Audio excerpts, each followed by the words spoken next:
Welcome class to this second lecture on memory organization. This will be a small lecture. We have already talked about the various characteristics of memory. We have already talked about the memory hierarchy. We have already talked about the what are various types of memories. We said that we discussed that there are many types of memory devices. We talked about the various parameters on which memory devices are compared. Memory hierarchy, if you remember, it was in the shape of a triangle where as you go down the hierarchy, the speed of the memory decreases, the cost of the memory decreases, but the sorry the and the size of the memory increases, or in other words, as we go up the hierarchy, the size decreases, the speed increases and the cost increases, right? Today what we'll be talking about is, we have already talked about the RAM chips, right? We discussed that this is the structure of a typical RAM chip, this, right? So we saw that this is the typical RAM chip. It is 2 to the power m into n memory chip. We have m address lines, we have a chip select, we have n data lines, we have a WR line which is used for reading and writing both. If it is 0, it is used for reading. If it is 1, it is used for writing. Today we'll talk about how to combine RAMs together in order to create taller or wider memories. Now, before we go into that, let me elaborate on what do we mean by taller memories, what do we mean by wider memories. As I said, when we talk about specifying the size of a memory, we are talking about two parameters. One is the number of words and second is the size of the word. If I am increasing the number of the words in a RAM without changing the size of the word, then it is called creating a taller memory. I'll repeat, if I'm increasing the number of words that can be stored in a memory without increasing the size of the word, it is called the taller memory. If I'm increasing the size of the word without increasing the number of words that can be stored in the memory, then it is called a wider memory. So we can use individual RAM chips, we can combine individual RAM chips in order to create taller memories or wider memories, or we can combine the two. We can have memories which have more number of words as well as where the word size is also larger, which are taller as well as wider memories, larger memories we can say. So now we'll see how we'll create taller or wider memories, right? You can combine the concepts that we learn in creating taller memories and wider memories in order to create larger memories where we want to increase both the number of words as well as the size of a word, right? I'll leave that to you as an exercise. Now, once we want to increase the size of memory, right? Now there are two things. One is the size of the memory chip that is available to us, and second is the size of the memory that we want to make. Once again, the size of the memory chip that is available to us is also specified in terms of the number of words as well as the size of the word. The size of the memory that we want to create will also be specified in terms of number of words as well as size of word, right? So let us assume that we are using D into W chips to build a M into N memory, right? So number of chips required is M into N multiplied by divided by D into W. This is the size of the memory that is required. This is the size of the chip that is available. Now once again, as I said, taller memory, wider memory. Taller memory means we will arrange the memories in a single column but with multiple rows. Wider memory, I'll arrange the memory chips in a single row with multiple columns. And if I want a larger memory, you may have multiple rows and multiple columns. Let's see how. Right. So this is once again the same RAM chip. For example, here for the purpose of simplicity, I'm using a very small RAM chip. It is a 64K into 8 RAM. What does it mean? It means that there are 64 kilo number of words in this RAM, and the size of each word is 8 bits. 64 kilo means 64 multiplied by 1024.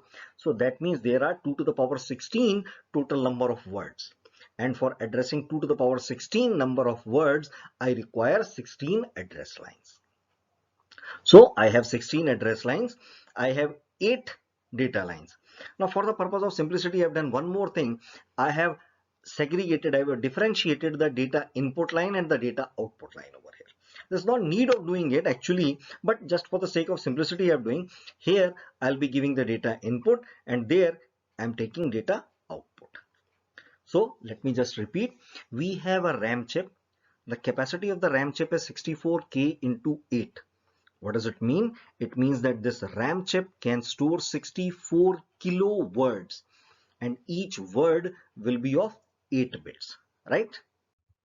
Now, we want to use this 64 into 8 chips to make a 256K into 8 memory. Right? The RAM chip that is available to us, one RAM chip can only store 64 kilo words. But I want to create a memory where I want to store a total of 256 kilo words. Now remember our formula? So what we can do is we can divide 256 into 8 by 64 into 8 and it will give me a value 4. So now when we have this value, now I want to create, please see over here, the size of the word is not changing. What is changing over here is the number of words that can be stored in the memory. That means I'm creating a taller memory. That means the memory chips need to be aligned or need to be placed in a single column with multiple rows.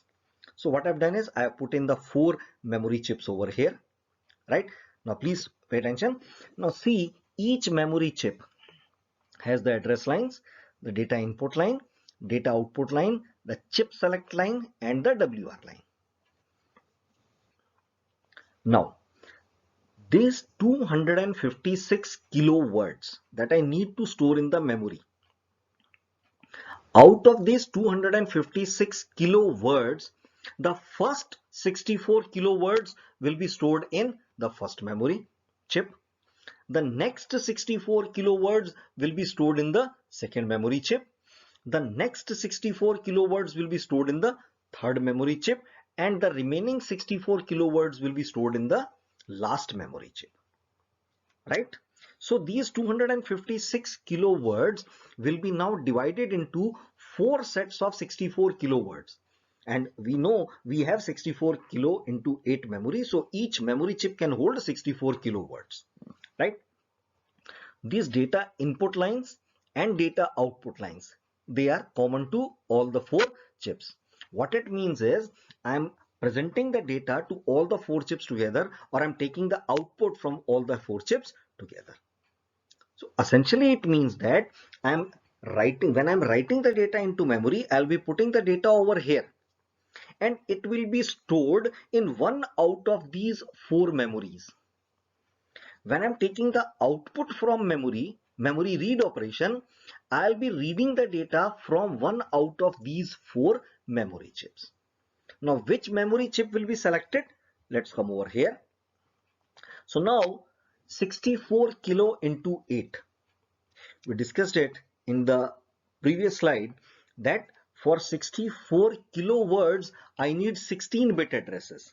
But for 256 kilo words, we need 18 address lines. 256 kilo, that means 2 to the power 8 multiplied by 2 to the power 10, that is 2 to the power 18. So we need 18 address lines for this, but each memory chip can only have 16 address lines. So the lower order 16-bit address lines, they are given common to all the 4.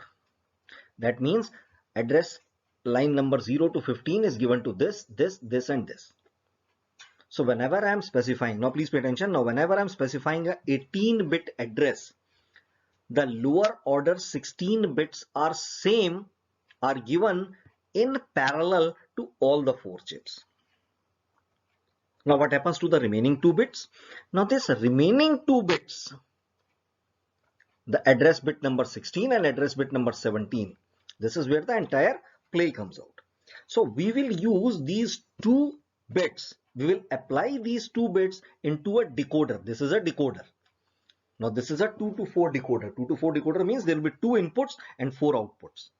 So this is a 2 into 4 decoder. So depending on these 2 bits, One out of these 4 lines will become 1.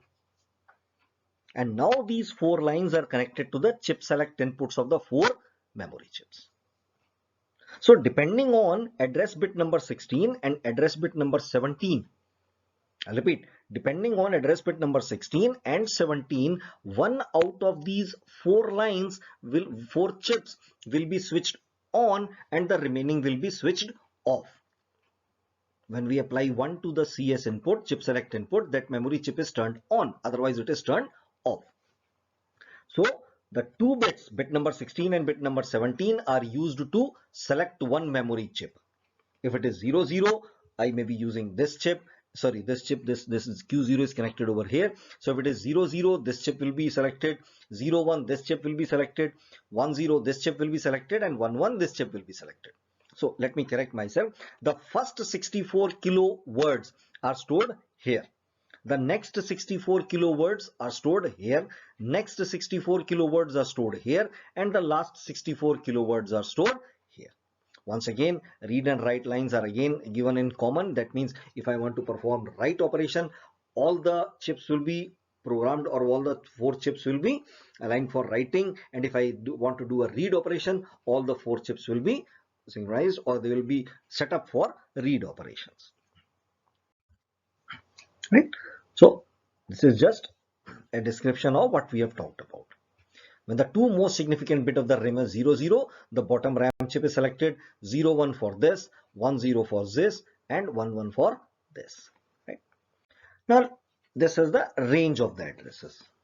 Right? You can see these from 0, 0, 0, 0, 0, 0, 0, 0, these 16 zeros to 16 ones. Please pay attention. Now this particular range of address from 16 zeros to 16 ones. Now these 16-bit addresses are same for all these 4. It is these 2 bits which differentiate between the specific chips. Now when I want to make a wider memory, for a wider memory, I want to increase the size of the word without increasing the number of words that can be stored in the memory. That means now by using a 64K into 8 memory chips, I want to create a 64K into 16 RAM chip. That means the number of words that will be stored is still 64K, but now the size of each word will be 16 instead of 8. Right? So once again, I have the 2 memory chips with me. The data lines, once again, a data input line and output line, data input, output, chip select, address lines. Please remember 16-bit address lines are there. 2 to the power 6 multiplied by 2 to the power 10. 16-bit address line, 16-bit address line.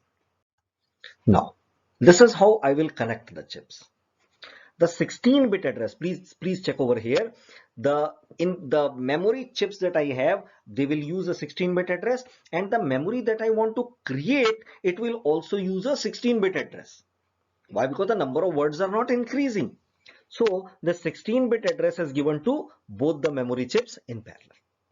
Now what is going to happen is, when I am storing 64K into 16 RAM, that means I am now storing 64 kilo words, but the size of the word has become double. So what is going to happen is, the lower order 8 bits are being stored over here, and the higher order 8 bits are getting stored over here. That means whenever I want to access a specific 16-bit address, whenever I want to access a 16-bit word, the address of this word will be same in this memory chip and this memory chip. That means 8 bits of the word are going to come over from here, and 8 bits are going to come over from here.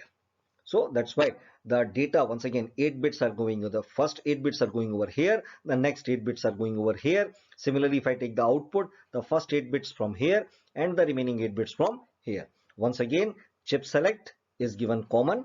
Why? Because I do not need to select a particular chip. I need to access both the chips at the same time.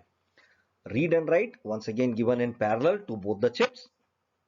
Right? So at the same time, both of the chips will be set up for reading or writing. Now this is how you create taller and wider memories. Now, as an exercise, let us use, or rather, you will use 64K into 8 chips to create 256 into 16 chips. Now, this here, I'm increasing the number of words from 64 kilo to 256 kilo, and I'm increasing the size of word from 8-bit to 16-bit, right? Solve it. If you have any problem, you can always post your queries in the group and I'll revert back to you. Next, we will talk about cache memories, but about that in the next lecture.